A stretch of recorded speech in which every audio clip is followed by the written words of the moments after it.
Iyi ni radiyo ijwi ry'Amerika.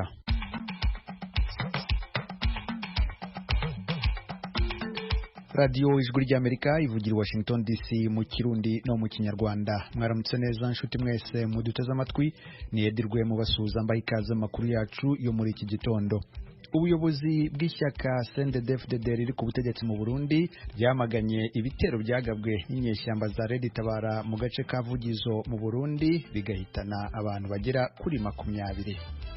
Kete tuzi ko byaheze twaturindiye ko abatuha iga niho hari kibazo iga harageze ku munsi wanywa ngira ngo tuvuga tuti ngira bazozejo nk'umugambi zobaza muri pere twavyumvira ko na uwo ni Reverien Ndikuriyo, ni umunyamabanga mukuru w'ishyaka CNDD-FDD. Indege itwara abagenzi y'Ubuyapani yarahiye ubwo yasakiranaga n'indege y'abasirikare barinda inkombe z'inyanja ku kibuga mpuzamahanga cy'indege cya Haneda mu murwa mukuru Tokyo. Somalia yavuze ko itemera amasezerano Ethiopia yasinyanye n'intara ya Somaliland yitandukanije yo gukoresha icyambu cyayo Berbera ku nyanja itukura. Tubafitiye kandi n'ikiganiro Americana. Izo nkuru n'izindi twabateguriye mu kanya, nimujye kure y'amaradiyo yanyu.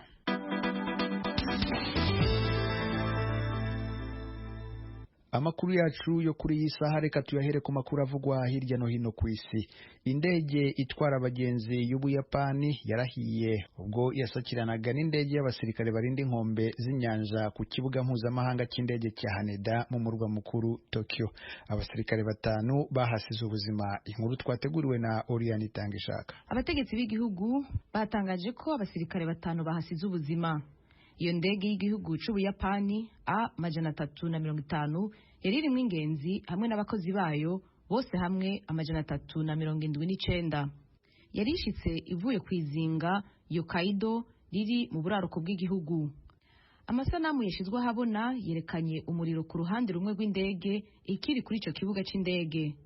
Yahavuye ihagarara imaze gushiga tokomba, imiriro iturika iva mu biyo vyayo. Abajejwe kuzimya imiriro bagerageje uko bashoboye barayizimya. Abari muri iyo ndege y'ingenzi n'abakozi bayo babashije kurokogwa ikiriko irasha. Amasanamu yafashwe ku matelefone yerekana umuriro wari musi y'amababa yayo hamwe n'ingenzi ziriko zigerageza guhunga iyo ndege yari yuzuye imyotsi.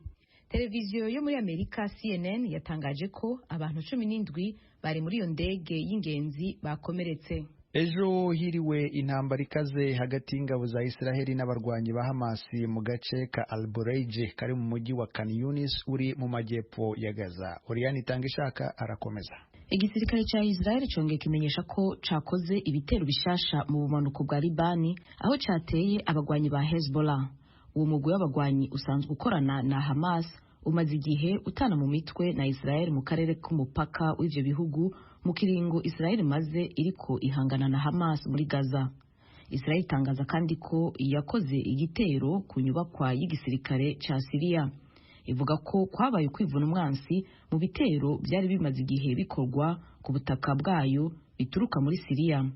Ikinyamakuru ca leta ya Syria catangaje ko ibitero vya Israel bitari bike byo mu kirere vyaguye mu gisagara ca Damascus aho vyononye bitari bike.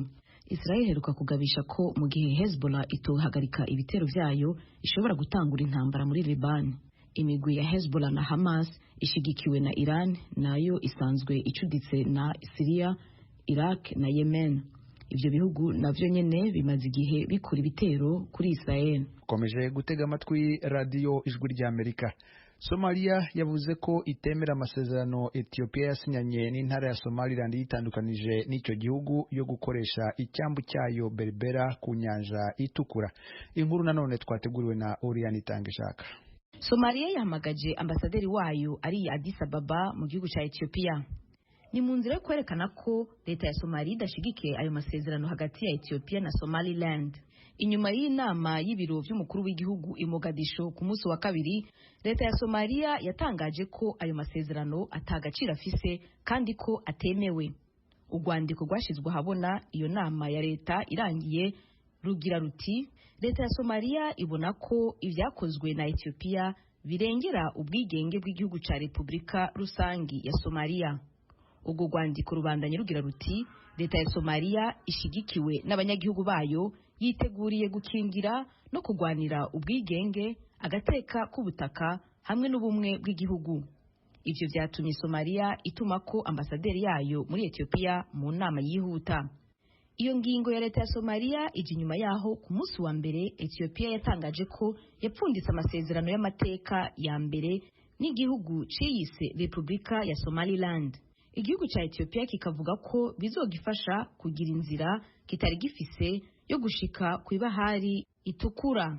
Umushikiranganje wa mbere wa Ethiopia Abiy Ahmed yapfunditse ayo masezerano y'umwumvikano na perezida wa Somaliland Muse Bihi Abdi amaze imisi agendera Addis Ababa. Amakuru yacu hirya no hino ku isi tuyasoreze muri Nigeri, aho kuri uyu wa kabiri bizihije umunsi w'ubumwe waranzwe ahanini n'imikino yo gukirana baturana hasi.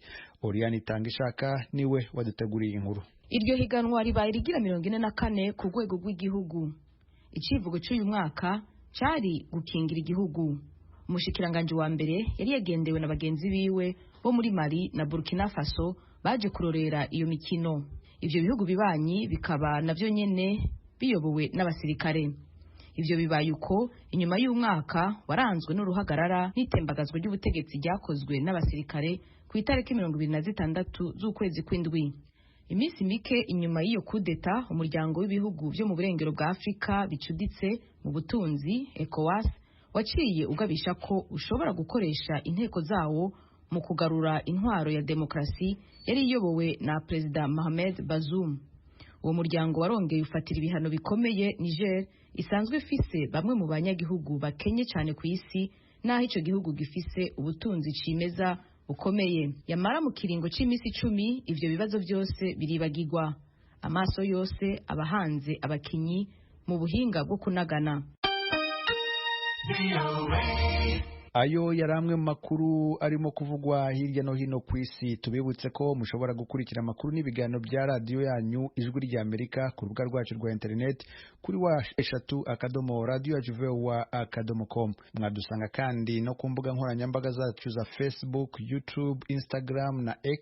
Adresse yacu ni VOA radio yacu. Mukanya turajya mu karere k'ibiyaga bigari.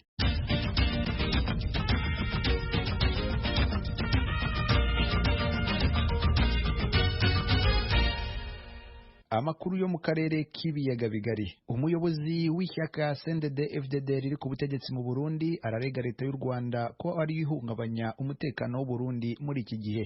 Ibyo abivuze nyuma y'uko na Perezida Evariste Ndayishimiye ashinja u Rwanda ibitero byagabwe n'inyeshyamba za Red Tabara mu gace ka Vugizo mu ntara ya Bujumbura. Umunyamakuru Desire Atungimana adufitiye inkuru irambuye. Reverendo Ndikuriyo, umunyamanga mukuru w'umugambwe CNDD-FDD, mu kiganiro yahaye abamenyesha makuru kuri wa kabiri ntiyari umunwa mu kwagiriza u Rwanda ko ari rwo rufasha abahekura Burundi bo mu muhari Red Tabara. Yabishikirije inyuma y'ikiganiro umukuru w'igihugu cy'u Burundi Evariste Ndayishimiye yahaye abamenyesha makuru kwigenekezo rya 2026 mu ntara ya Cankuzo mu buseruko bw'u Burundi, aho yifatiye mu gahanga leta y'u Rwanda ko ari ifasha imigwi igwanya u Burundi igahekura Burundi. Ndayishimiye yarongeye arabishimangira mu ijambo risoza umwaka yashikirije abarundi. Nimba mwebwe mwarirukanye igisoda cya Habyarimana cyose kuva kuri chef d'état major gushika ku mu deuxième classe, bakagenda batwaye indege n'ibigwanisho byose, bahagenda batwaye amafaranga ya banki byose, bagatwara bagakukumba mu gihugu bagahungira muri Kongo, mugabo bakaba batashoboye kugaruka. Amabrene n'indege babikora bimbabura. Ubu amafaranga nayo yarabaye ibyatsi, nta bantu 20 b'abofisiye n'abandi bazosura gutera igihugu cy'u Burundi ubakidufatanya. Nimba mwarabonye isomo mwaroze kubasoda Habyarimana. Muri kino gihe Burundi buhanzwe n'ibibazo isinzi bitagira inyishu, ngo nta gitangaza ko abarongoye igihugu barondera uwo bitako.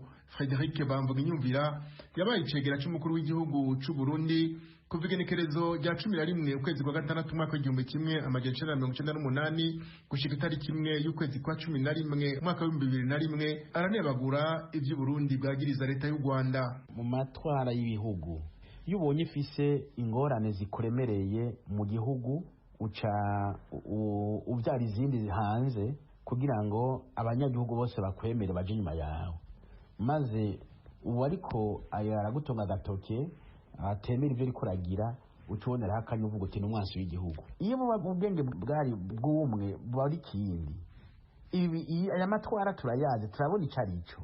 Hajya hari n'ibibazo hagati mu gihugu, arimo ararondera inyishu kugira ngo arabe ingene yobivamwo, ariko nta nyishu aronka. Reveriyano Ndikuriyo yamenyesheje muri icyo kiganiro cyamaze amasaha arenga 4 ko kugeza ubu batazi icyatumye u Rwanda rwihindukiza mu ijambo ntirutange abo baronderwa n'ubutungane bw'u Burundi barongowe na Godefroid Niyombare. Uwo munyamabanga mukuru wa CNDD-FDD yizera ko u Rwanda ruzoteba rukikubita agashi, asigura ko bigoye gutahura ukuntu ico gihugu cyo kwimana akagwi k'abantu atakindi karota atari gusesa amaraso y'abarundi.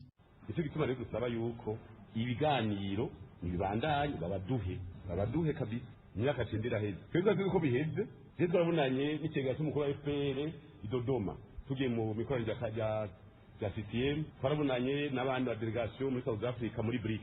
Ikigega cy'umunyamabanga mukuru w'umugambi CNDD-FDD yaragiye Kigali. Twebwe tuzi ko byaheze, twaturindiye ko baduha, igaharageze ku munsi wanywa ngira ngo tuvuga tuti ngira bazozejo nk'umugambi zobaza muri FPR cyo byumvira ko na Frederic Bamvuga inyumvira aremeza ko ibiganiro hagati y'ivyo bihugu bitigeze bihagarara. Atangazwa ariko n'ukuntu haduka ikibazo abarongoye Burundi bakihutira kwagiriza u Rwanda, kandi hari amashirahamwe bahuriyemwo yofasha gukora amatohoza atawegamiye no gutora umuti w'ivyo bibazo. Bene ko cyaronse ikibazo kiraba ibihugu nka 2 cyangwa 3 badahamagaza iya nama yo mu karere bakavuga bati reka turafise ikibazo nimudufashe gutorera umuti cyo kibazo. Na kuko nda kusemerera nko kumenga n'abana ntibikenewe, nukuvuga si ibibazo vyo, yo bari ibibazo vyo nibo bivuga. Intandaro y'ivyo byose ni igitero c'abantu bitwaje ibigwanisho cyabaye ku igenekerezo rya 22 ukwezi kwa 12 ivugizo muri zone Gatumba intara ya Bujumbura mu burengero bw'u Burundi, cahitanye abantu 22. Ico gitero caremanzwe n'umuharire de Tabara ugwanya leta y'u Burundi, ariko wamenyesheje ko wowo utagwana n'abasivile, ariko ko mu ntambara nabo bashobora kuhagwa. Uwo muhari wemeza ko wishe abasirikari 9 kurupfu rw'abo basivile ngo bazwa leta y'u Burundi. Inyuma y'ico gitero umukuru w'igihugu cy'u Burundi yaciye amenyesha ko uwo mugwi ufashwa na leta y'u Rwanda ivy'ico gihugu camiriye kure mu itangazo casohoye igenekezo rya 29. U Rwanda rwamenyeshe ko atanahamwe mu buryo bwari bwo bwose ruhuriye n'imigwigwanyi Burundi. Rwamenyesheje nyabona ko n'abagwanyi b'abarundi binjiye ku butaka bw'u Rwanda bashikirijwe leta y'u Burundi. Ico gihugu casavye Burundi ko ibibazo bufise vyoganirwa biciye mu nzira za diplomasi hakaboneka inyishu yumvikanywe ko na bose. Desire Atungimana, Kigali, Ijwi rya Amerika. Murwa mukuru wa Israeli ituze ryagarutse nyuma y'amakuru avuga ko umutwe wa Hamas wagerageje kugaba ibitero bya roketi kuri uwo mujyi kuri uyu wa mbere. Navuganye n'umunyamategeko Frank Mwine uri mu rugendo rw'akazi muri Israeli, atangira ambwira uko yasanze ibintu byifashe muri uwo mujyi wa Tel Aviv. Iyo umwaka urangira Tel Aviv niho twumvise ibintu bisa ibisasu, ariko twaje kumenya ko ari bya bintu birinda iki gihugu, ari byagiraga kubuza induru. Bamwe bavuga ko iyo nduru iterwa nuko baba barinda igihugu cyabo. Ubwo twumva ko habaye nk'ibisasu byavaga muri za Gaza bishaka guterwa muri iki gihugu. Ibyo twarabyumvise, ariko byamaze akanya gatoya birarangira, umwuka usubira kuba muzima. Ejo nagerageje kujya Yerusalemu, naho iyo urebye nta kibazo gihari gikanze cyane, ariko amakuru twumva nuko aturuka muri za Gaza n'ubundi intambara cyahari. Israel iracyagerageza kurwana n'abo bantu bo muri Gaza ba Hamas. Hanyuma ku muntu utasobanukiwe n'imiterere y'icyo gihugu ndetse n'agace ka Gaza kari muri Palestina, hangana gute kuva Tel Aviv ujya mu karere ka Gaza? Kuva Tel Aviv ujya muri Gaza, burya iki gihugu ni gitoya cyane, ni nka kilometero ngira ngo nka 70 gutyo kuva hano Tel Aviv ujya muri za Gaza. Niho hari ibyo bintu byose twumva, ariko muri Tel Aviv ho wumva mu by'ukuri ubuzima n'ubusanzwe nta kibazo. Ku muntu w'umunyamahanga winjira muri icyo gihugu muri iyi minsi, kiri mu bushyamirane n'uwo mutwe wa Hamasi, biba byoroshye ku kibuga cy'indege? Ubona harabayeho ukongera umutekano ku kibuga? Biba bimeze gute nk'umuntu mushya ukinjira muri icyo gihugu? Nibyo Edi, iyo ugeze ku kibuga ubona mu by'ukuri umutekano urahari, ariko n'ubusanzwe burya Israel umutekano wayo ururizwe, ariko wenda nkatwe abantu bwa mbere twinjira nko muri igihugu cya Israel ubona hari umutekano, igihugu kirarizwe. Abasirikare ntabwo ubona ngo bambaye iniforome, ariko hano muri iki gihugu hafi n'abasivili n'abantu bambaye imyenda isanzwe usanga bafite imbunda. Icyo ni ikintu ngira ngo gihari hano muri iki gihugu. Ku kibuga rero barabazaga cyane, uje gukora iki, n'iki kugenza, uzamara gihe ki. Barambajije bati muri iki gihugu ibihari urabizi? Ndabizi. So urumva bakajije inzego zabo z'umutekano n'ibigenza abantu bari babaza ku buryo bagomba kumenya urajya hehe, ugiye gukora iki, uzahamara gihe ki, ibintu nk'ibyo ngibyo byose barabibaza. Iyo uvuganye se n'abaturage muri icyo gihugu, mu mboni zabo batekereza iki kuri iyi ntambara? Hari umuntu twasuye ejo, ni umuyahudi wari waraturutse muri South Africa, twari tugiye kumusura, ariko yaratubwiraga ati abantu ntabwo bumva ikibazo cyacu yuko twugarijwe. Ati wabona gute abantu batera abantu baryamye bari mu birori bakabatera bakabica? Ari ugasanga ahanini isi hanze ntabwo izi ko ari twebwe victim, ahubwo wenda kubera ko twebwe dufite imbaraga zo kwidefanda, usanga kwidefanda kwacu gusobanurwamo gukoresha imbaraga nyinshi cyangwa guhohotera abantu baduhohoteye. Ahubwo ibindi turimo kumva nuko icyo gihugu kirimo kugerageza kugabanya umubare w'abasirikare bari muri ako gace karimo intambara. Ibyo byo byakiriwe gute na rubanda aho ngaho? Yes, barabivuga ko Israel irimo kugerageza gukora abasirikare abo twita nk'inkeragutabara, niba abasirikare b'abarizavisi bahamagarwa iyo habaye nk'ikintu cy'igikorwa cyihutirwa.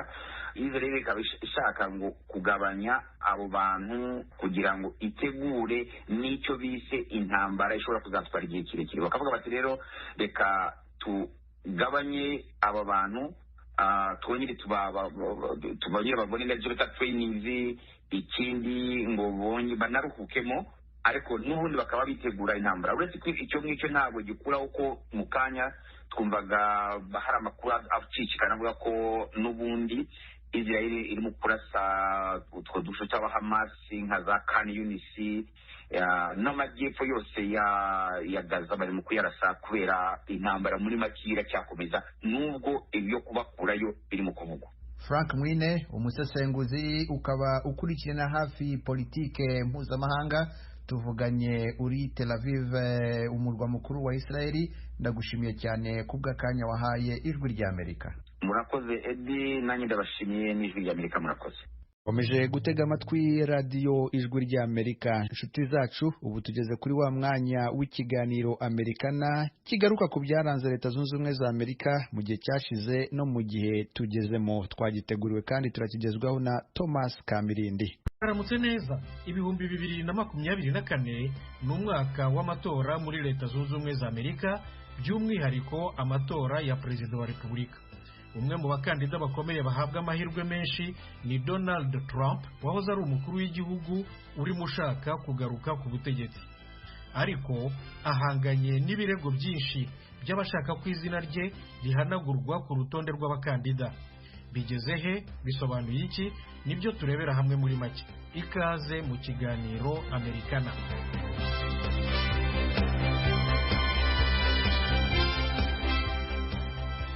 Amatora ya Perezida wa Leta Zunze Ubumwe za Amerika yo muri uyu mwaka azatangira ku itariki ya 15 y'uku kwezi kwa mbere.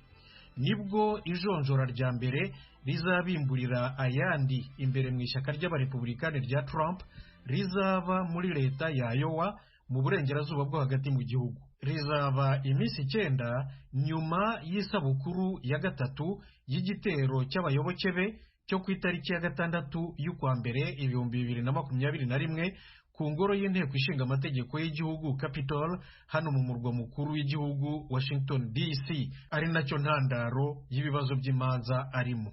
naho ishyaka ry'abademokarate rya perezida Joe Biden rirateganya gukoresha ijonjora ryo ku ikubitiro ku itariki ya 3 y'ukwa kabiri gutaha muri leta ya South Carolina iri mu majyepfo y'uburasirazuba bw'igihugu. Amajonjora mu mashyaka yombi azakomereza no mu zindi leta zose zigize igihugu kugera mu kwezi kwa gatandatu. Azarangira kandida umwe rukumbi wa buri shyaka amenyekanye. Nibo abaturage bazahitamo umukuru w'igihugu ku itariki ya 5 y'ukwa 11 gutaha. Mu ishyaka ry'abarepublikani ibipimo by'agateganyo byose kugeza ubu bihora byerekana ko Trump aza ku isonga kure cyane imbere y'abandi bakandida. Ariko abahanga mu bya politiki n'amategeko baribaza cyane uko bizamugendekera. Koko rero ku itariki ya 19 y'ukwezi gushize urukiko rw'ikirenga rwa leta ya Colorado mu burengerazuba bw'igihugu rwategetse ko Trump adashobora gutorwa muri iyo leta. Rwemeje ko yagize uruhare mu gitero cy'abayoboke be kuri Capitol kubera kubahamagarira no kubashishikariza ku kigaba. Bityo ruvuga ko yatatiye itegeko nshinga igika cya 3 cy'ivugurura ryaryo rya 14 gisobanura ko umuntu wese wigometse ku gihugu adashobora kujya mu nzego z'ubutegetsi. Ku itariki ya 27 y'ugushize ishami ry'ishyaka ry'abarepublikani rya leta ya Colorado ryajuririye urukiko rw'ikirenga rw'igihugu.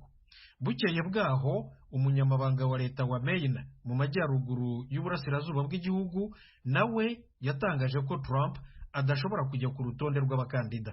Madame Shena Bellows asobanura ko yafashe iki cyemezo yumva uburemere bwacyo.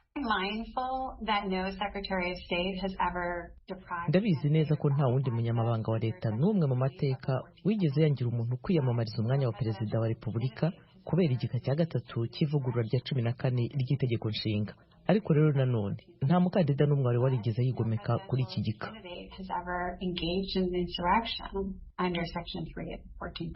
Icyemezo cya Shena Bellows gitegereje iki inkiko za leta ya Maine zizagikoraho.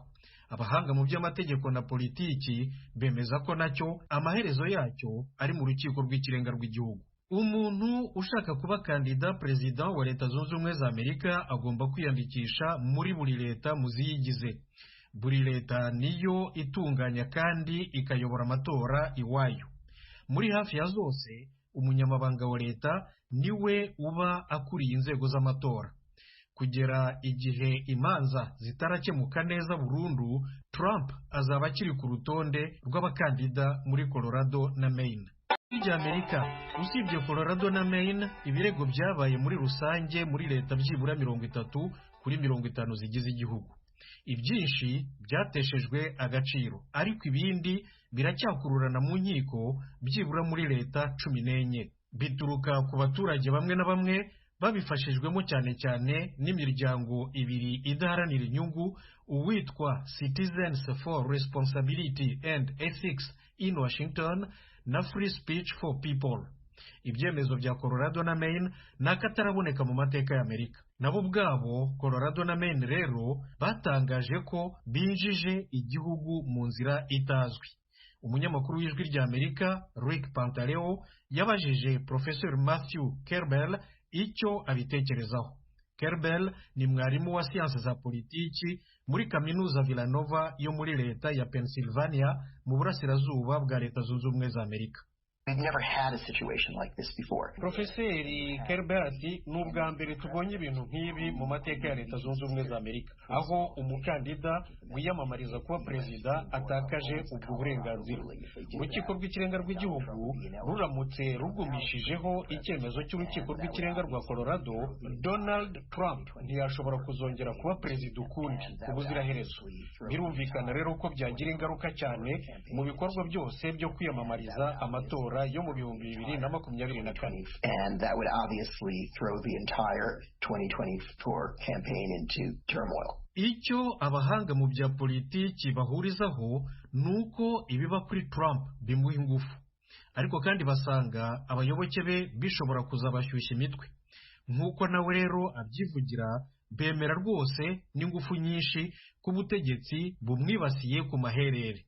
abayobozi b'ibikorwa bye byo kwiyamamaza nabo bavuga ko ari ubutegetsi bw'igitugu bumurwanya kubera ko ari we ufite amahirwe yo gutsinda amatora y'umukuru w'igihugu yo mu kwa 11 gutaha.